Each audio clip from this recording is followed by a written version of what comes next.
Il a 49 ans. Il s'appelle Charles de Gaulle.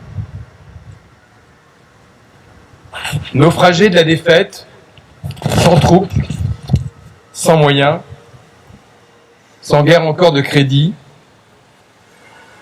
mais c'est lorsqu'il est seul et démuni de tout que se révèle l'essentiel, sur lesquels tout avenir sera bâti. Une foi invincible dans le destin de la France, une confiance inébranlable dans le discours des Alliés et dans les Français qui, ils le savaient au plus profond d'eux-mêmes, n'accepteraient pas la soumission. Londres, le 18 juin 1940, au siège de la BBC.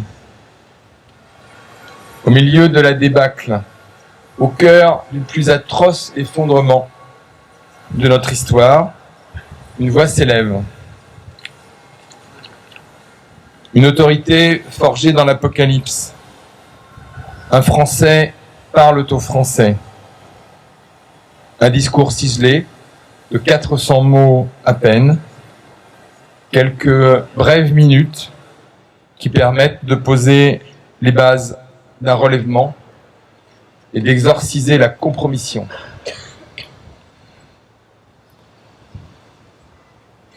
Ce jour-là, le général de Gaulle fait entendre l'expression d'un refus. Un simple non.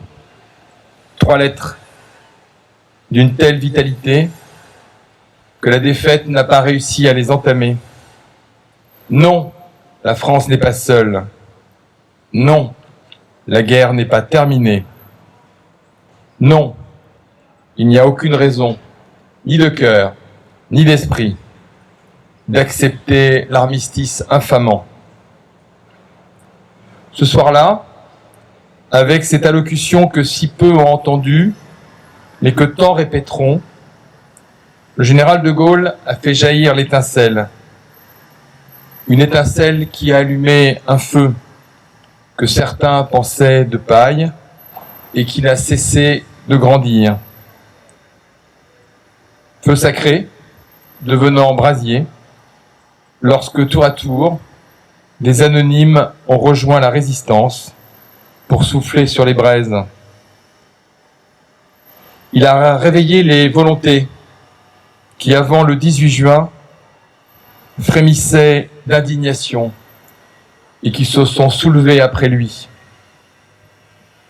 Ces émissaires, porteurs de la flamme, peu nombreux au début, vont finir par former une armée, combattant des forces françaises libres, résistants de l'intérieur, tous coalisés face au danger. Anonymes, qui cachaient une famille juive ou un résistant traqué. Étudiants, qui traçaient une croix de Lorraine sur les murs. Téméraires, qui allaient déposer une gerbe le 11 novembre. L'esprit de résistance sera partout. Il jaillira du vieux pays disloqué que la répression nazie, de plus en plus féroce, ne parviendra plus à empêcher de se rassembler. Tous ces Français avaient en partage une certaine idée de la France et refusaient de l'abandonner à ceux qui l'avaient envahi. Ils étaient des éclaireurs de la liberté qui rachetaient un pays que tant d'autres avaient trahi. Londres, le 18 juin 1940, et jusqu'à la fin de la guerre. C'est dans cette ville, et plus tard à Alger, que le général se fit architecte de la résistance, puis de la reconstruction de la France. C'est là qu'il a écrit parmi ses plus grands discours et exprimé sa vision pour la France. Londres, à l'heure où la BBC n'a jamais été si française. Londres, où des « Vive la France » matinées d'accent anglais accompagnaient les déambulations du général. Londres, à la fois hôte et incarnation du désir de résistance. Le général inconnu ne l'était plus, Il est devenu le chef d'une France en exil, mais combattante et libre.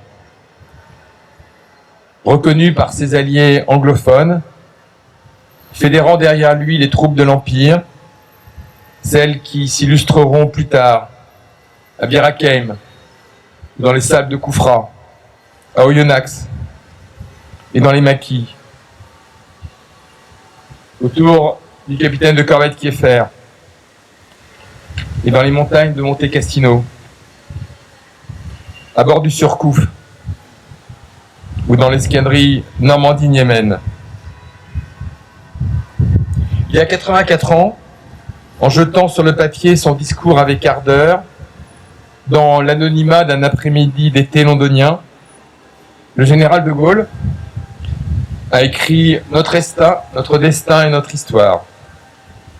En ce jour, alors que la nation reconnaissante commémore les 80 ans du débarquement et de la libération, notre gratitude s'exprime envers lui, envers ses compagnons, les compagnons de la libération, et de toutes celles et ceux qui l'ont rejoint et qui l'ont suivi. Ensemble, ils ont exprimé une idée simple, mais conforme à ce qu'est la France, que rien ne pouvait exister ni demeurer sans l'honneur et sans la liberté. Vive la République et vive la France.